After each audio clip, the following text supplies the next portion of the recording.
ሰላም ለኪ ማለት ሰግድልሻለሁ ሰላም ልሻለሁ ማለት ነው። ሰግድልሻለሁ ማለት ነው። ሰላም ለኪ ሰው የሞተ ምን መመርመር አለ ከዚህ በላይ? እኔ ከኢትዮጵያ ኦርቶዶክስ ቤተክርስቲያን ነው የወጣሁትም ወንጌል እንዳትሰብክ ስለተባልኩ ነው እንጂ መውጣት ፈልጌ አይደለም። ስለዚህ እርሶ 5 ሚሊዮን ስላልሰጡት ብስጭት ውስጥ አይ ነው የኢትዮጵያ ኦርቶዶክስ ቤተክርስቲያን አስተምሮ ልክ ነው? ልክ አይደለም። ልክ ካልሆነ የተማሩት ኪሳራ ነው። ኪሳራ ዘመን ልብሶ ለምን አልከሰረም?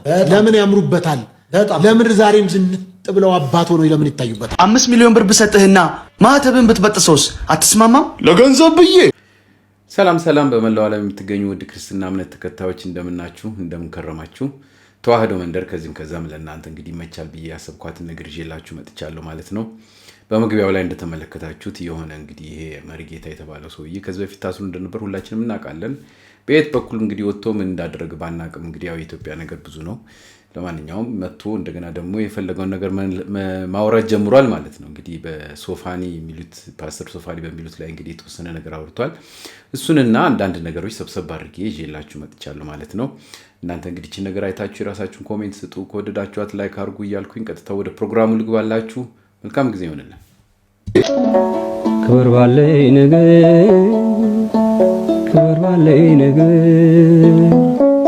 የለም ከኔ ምለው ሁሉ ካንተ ነው።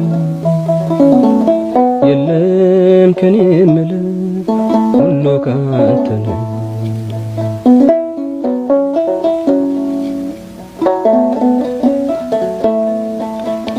አንተ ታይበት እኔ ልደበቅ በአገልግሎቴ ብቻ መዝሙሬም ካንተ ስብከቴም ካንተ ከኔ አንዳች የለኝም ያንተን ለአንተ። ሐሰተኛ ነቢያቶች ትንቢት ሲያልቅባቸው የሚጸልዩት የእምነት ጸሎት እስኪ ረገጥ አድርግና ቀኑ ዛሬ የኔ ነው በል። የኔ ነው ቀኑ። ትልቅ ቢዝነሶችን ሳለፋ ላቤን ሳላንጠባጥብ ብዙዎች 10 ዓመት 20 ዓመት የወሰደባቸውን እኔ ወሰድኩት በል። ወሰድኩት። የእግዚአብሔር ሰው ጨበጥኩት። ቪዛዎች ተመቱ። ውሰድልኝ። ብዙ ሰዎች ብዙ ሀገር ላይ ትራቭል ስታረጉ ያለው ያንን ትልልቅ መኪና በመንገድ ላይ ስታልፍ ያየኸውን በእምነት ወሰድከው፣ አፈስከው። ውሰድልኝ። አንተ ሳትማር 3 ዓመት ሳትለፋ ከተመረቁት ጋር ካባውን ለብሰህ ትቀመጣለህ። አሜን በልና አፈስ አድርግልኝ። ወሰድኩት። የእግዚአብሔር ሰው ወሰድኩት። በመስሪያ ቤት በኩል አለቃ ነኝ እያለ የሚያስጨንቅህን ያ ሰው ተነቀለ። አንተ ቦታውን ያዝከው። ወሰድኩት። አሜን። ከጎረቤት ሆና የምታስጨንቅህ ያቺ ምቀኛ ጎረቤት ተነቀለች። ሟርቷ ወደ እሷ ተመለሰ። እርግማኗ ወደ እሷ ተመለሰ። ክፋቷ ወደ እሷ ተመለሰ። ተው ማኑፍ ጋር ተው። እንዲህ እንደዘበታችሁበት በእግዚአብሔር ስም እንዳላገጣችሁበት አትቀሩ። ክቡርና ቅዱስ የሆነው እግዚአብሔር አንድ ቀን ጅራፉን ያነሳና ያዋርዳችኋል። ይችን ቀን ደግሞ ጠብቁ። እኛም እንጠብቃለን። ኢየሱስ ጌታ ነው። ኢየሱስ ሊመጣ በደጅ ነው። ኢየሱስ ሊመጣ ነው። ንቁና ጠብቁ። ሰይጣንም ፓራላይዝ ያደርጋል። ቆይ ስሙኝ። ሰይጣን ፓራላይዝ ያደርጋል። ስለ አሜን ትላላችሁ ነው። ኢየሱስ ጌታ ነው። ባለፈው ስለ ዶሮና ስለ ንስር ሰብኬያለሁ። ከምሰሙት ተጠበቁ። ሁሉ አሜን አይባልም። ምን ሆናችሁ ነው?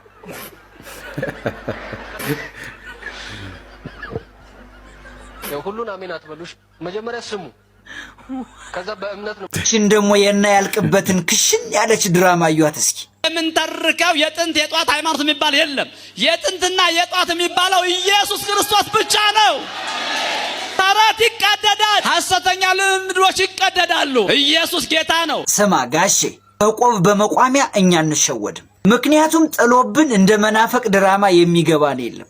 እንዲያው ድንገት እንኳን ቢሆን ከዘላለም ሕይወት ጊዜያዊ ገንዘብን ከሄድ ካስበልጠህ እና ሀብታም እስከምትሆን በሕይወት ከቆየህ ሂድ ወደ ፈለግከው መንገድህን ሁሉ ጨርቃ ጨርቅ ያርግልህ።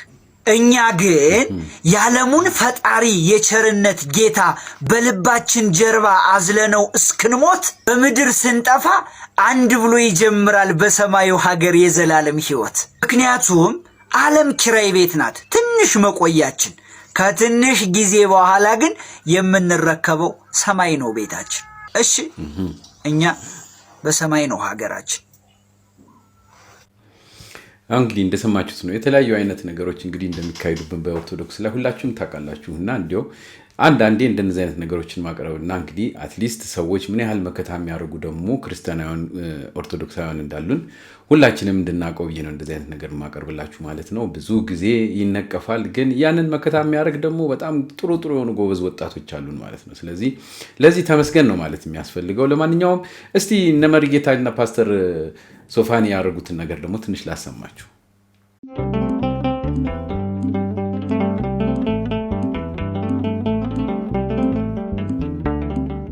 ሰላም ለኪ ብለህ ዘምረሃል ብለውኛል። እሱን ይገስጹኝና ስተቱን ያስረዱኝ። ስተቱን ሳቀው መጽሐፍ ቅዱሳዊ ካልሆነ በጣም ይቅርታ ሰላም ለኪ ብያለሁ እና በጣም ይቅርታ። በጣም ጥሩ። አንደኛ እንትኑ መዝሙሩ ስተት ነው። እሺ ስተት ነው። ስለዚህ እንደ እግዚአብሔር ቃል አይደለም። አንተ ሰላም ለኪ ብለህ ደግሞ ሰላም ለኪ እያለ ገብርኤል ራሱ ሰላም ለኪ እያለ እንደሰገደላት የሚያመላክት ነው። ሰገደላት ይላል እዛ ጋር ግዕዝ ስለሆነ ነው ስለማላቅ እንትኑ እንደዛ ነው የሚለው። ምን እስቲ መዝሙሩን ያስታውስታል? ሰላም ለኪ እያለ አንተ የዘመርከው ሰላም ለኪ እያለ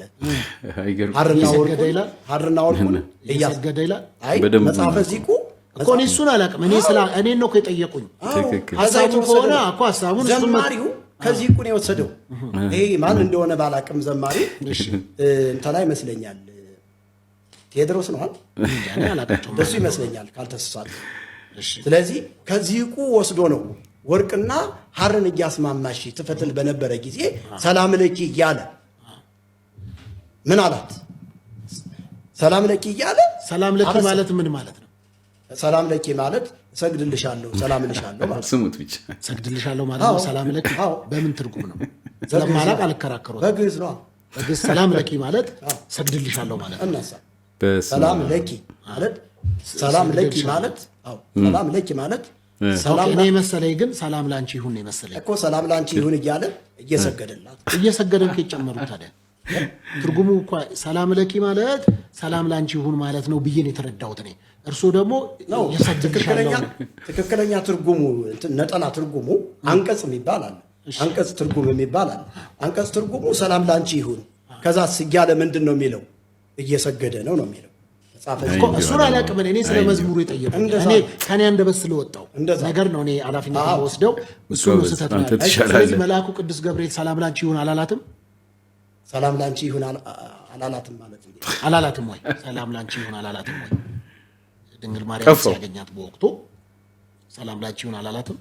ከየት ያምጣው? የለም ነው አውጣውና ሰላም ለኪ እያለ ሰላም ለኪን እያለ ሐርና ወርቁን ስታስማማ የገብርኤል ድምፅ ተሰማ ተሰማ፣ የገብርኤል ድምፅ ተሰማ ተሰማ፣ የመላኩ ድምፅ ተሰማ።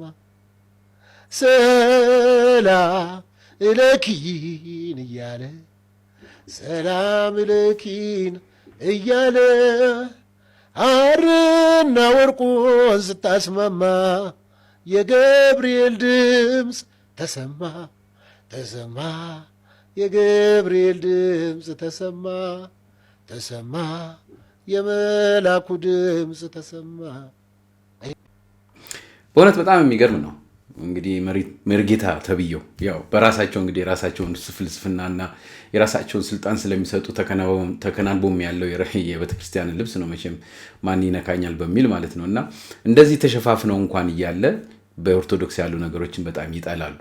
ፓስተሮቹ እንኳን ተነስተው የእኛን መዝሙር የእመቤታችንን ፍቅር ስላለባቸው እንደዚህ እየዘመሩ ለምን ትዘምራላችሁ ለምን ታረጋላችሁ እያሉ እነሱን ይወቅሱ ጀመር እንግዲህ ማለት ነውና እነሱ ያሉበትን እንኳን ህይወት በደንብ ማያውቁ ስለሌላ ሊነቅፉ ተነሱ ማለት ነው። እንዲሁም ስለ ፕሮቴስታንቶች በጣም የሚገርም ነገር ነው። ግን በሄዱበት እንደረከሱ በሄዱበት እንደተዋረዱ ነው። ብዙ ጊዜስ ምን ይባላል? ሙስሊሞች ምን ይላሉ? ኦርቶዶክስን የነካ የለውም በረካ ነው የሚባለውና ይኸው ለእንደዚህ አይነት እንግዲህ መዋረድ ይቀርባሉ ማለት ነው። እስቲ ሌላ ደግሞ ምን እያለ ነው እንስማ።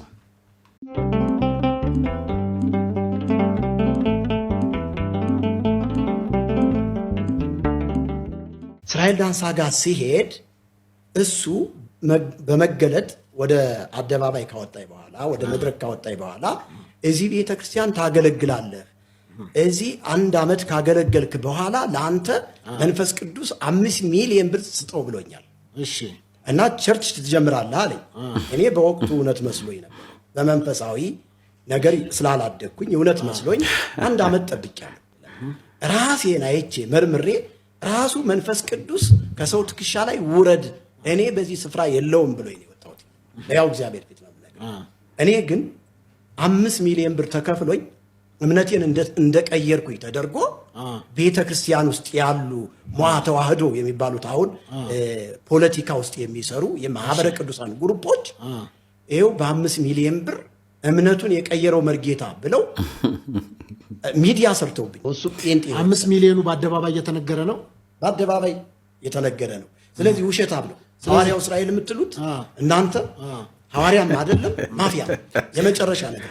ስለዚህ 5 ሚሊዮኑ ስላልሰጠሁት ብስጭት ውስጥ አይ ነው እኔ ለገንዘብ ብዬ አይደለም። ታዲያ እንግዲህ ለገንዘብ ብዬ ይመስለው ሰላም ያሳደርከኝ ሰላም አውለኝ 5 ሚሊዮን ብር ብሰጥህና ማህተብን ብትበጥሰውስ አትስማማም? ለገንዘብ ብዬ እንኳን እችን ጥቂት 5 ሚሊዮን ብር ይቅርና መላ ለምን ብትሰጠኝ እንኳን አልበጥስም። ዞር ብላ ተከዚህ ሰይጣን።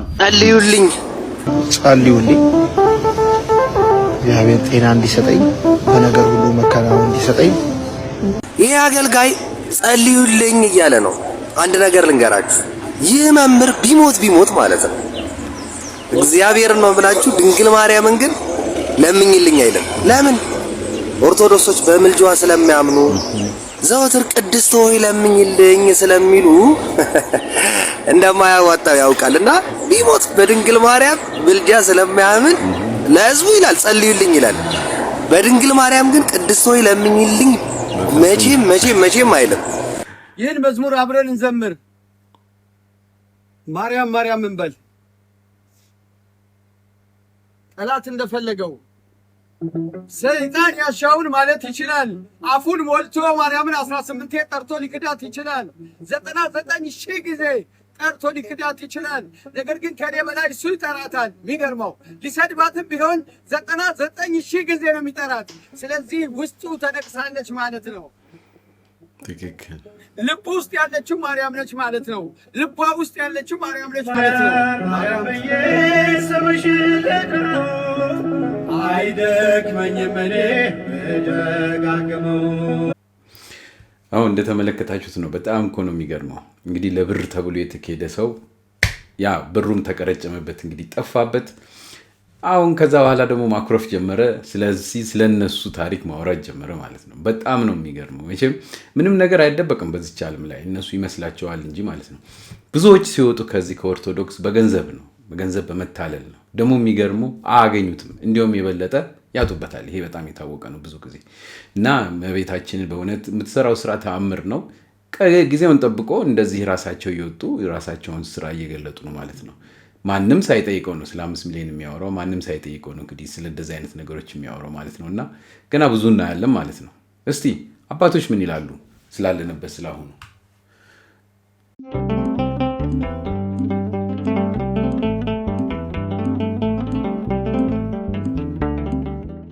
ልጆች ቀስ በሉና የቤተ ክርስቲያንን ምግባር ተማር። እሺ፣ ለብሶ መሄድ፣ ካልበሉ ሬሳ፣ ካልለበሱ እንስሳ፣ ስጋ ካለ ነፍስ፣ ነፍስ ካለ ስጋ ተብሎ እንጂ ብትለብስ ባትለብስ ላንተ ምንህም። አይነ ምድርህን በእጅ ትይዘዋለህ፣ ስንት ወጪ ያወጣህበት ዘይት፣ ሽንኩርት፣ ምንፍስ ቅብጥርስ ስትቀል ስንት ነው ለወጥ ሴቷ ምጣው? ተሞቶ የት ነው የሚኬደው? መግቢያው የት ነው? አየሆ የምድሩን ይኸው አብየው አሁን ስነዲ አባጣ ጎባጣ ያሳ 10ቱ ቃላተ ኦሪት 6ቱ ቃላተ ኦሪትን ወንጌልን ፈጽመናል እና ታዲያ መግቢያችን የት የት ነው መግቢያ? እሳት ቢሉ ደግሞ የኛ የምናነደው አይደለም። መሬት አትችለው እቺ መሬት እቺ አትችለውም። ልጅ ቀልድ ጨዋታ አያስፈልግም። ብትችል ስጥ፣ ባትችል እችን ጸሎት አይደል። በልተህ ደግሞ ስትነሳ አቤቱ የነፍሴና ሥጋዬ ፈጣሪ እግዚእነ ኢየሱስ ክርስቶስ ሆይ ይሄን ሰጠኸኝ የተመገብኩትን ምግብ ለጤናና ለፍቅር አድርግልኝ። ነገር ግን ለትዕቢትና ለኃጢአት መስሪያ ኃይል ማገኛ አይሁንብኝ። ከመመገቤና ከተመገብኩም በኋላ ስምህን ለመጥራት አንተን ለማመስገን ኃይልና ብርታት ማድገኛ ይሁንልኝ። ሥጋዬ በጥጋብ ተሞልቶ ፈጣሪዬን አንተን እንዳረሳ አይነ ልቦዬን አብራልኝ።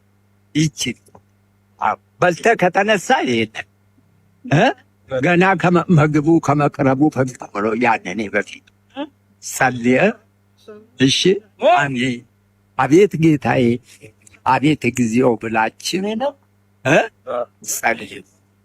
ይህን ካረጋችሁ እንግዳ ነን። እድሜ ለምናለው ሙቼ እስክበሰብስ ላምን ከጥጃዋ ካገናኘው ንጉሥ በስባሽ። ይኸው አሁን ቅድም የሞቱ በቃሬዛ ስትሄዱ አይታችኋል። በቃ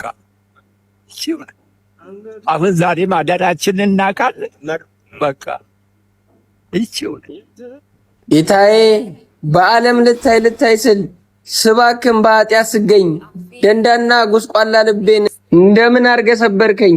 ልቤማ መታየት ይሻል መጨፈር ባለም መደነስ፣ አንተ ግን ምን ይሳንሃል? ደንዳና ልቤን አክመ አኖርከኝ በቤተ መቅደስ። ተመስገን።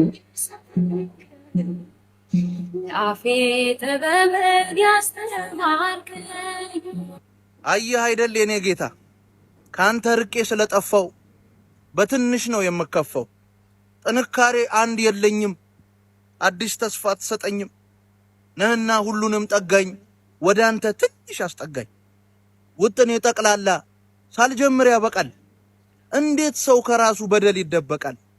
ኃጢአቴን ማሳስቆ በላው ኃይሌን አቅም ከዳኝ፣ እቺን ዓለም አልቻልኳትም፣ ወደ አሻት ነው የምትነዳኝ። ታግያለሁ ከዝሙቴ ግን አልቻልኩም ሁሉን መተው፣ እስከ መች ነው ካንተ ጋራ አኩኩሉ ምጫወተው? ሽባውን የምተረትር ነህና ሁሉንም ጠጋኝ፣ አልቻልኩም ወደ አንተ መቅረብ፣ አንተ ግን ትንሽ አስጠጋኝ ትንሽ። አዎ እንግዲህ ውድ ክርስትና እምነት ተከታዮች እንግዲህ ለዛሬ ያቀረብኩላችሁ ፕሮግራም ይህንን ይመስላል። እንግዲህ አስተያየታችሁን ስጡኝ። የተለያዩ አይነት ነገሮችን ለማቅረብ ከዚህ በፊት ሞክሬያለሁ። የተለያዩ አይነት ደግሞ የእናንተን አስተያየት እየሰማሁ ስለሆነ ብዙ ጊዜ በተቻለ መጠን ያው ዩቲዩብ ስለሚያስገድደኝ ትንንሽ ንግግሮች እየተናገርኩኝ ግን በርከት ያለውን ደግሞ የሰዎችን ሀሳብ ለማድረግ ሞክራለሁ። በተረፈ ግን ያው ይህ የኦርቶዶክሳውያን ቻናል እስከመሆኑ መጠን በተቻለ መጠን ምን ተደረጉ፣ ምን አይነት እንቅስቃሴ ያለ በኦርቶዶክስ ህይወት ውስጥ የሚለውን ነገሮች ነው የማቀርብ የምፈልገውና ይሄን ተረድታችሁልኝ እንግዲህ የራሳችሁን ኮሜንት ስጡ፣ አበረታቱኝ። እንደገና ደግሞ ከወደዳችኋት ላይክ አድርጉ፣ አዲስ ሆናችሁ ሰብስክራይብ አድርጉ እያልኩኝ ሰናበታችኋለሁ። መልካም ጊዜ ይሆንላችሁ። ሰው ከፈጣሪ ማምለጥ ይችላል? አይችልም። አይችልም አይደል? አይችልም። በሱ ፍቅር አለ። የአባታችን ትከሻ ከባድ ነው። እሱ ስላለለን እንደ አሁንም ያለለን እውነትን ነው። እንመለስ ወደሱ፣ እንመለስ ወደ መንገዱ።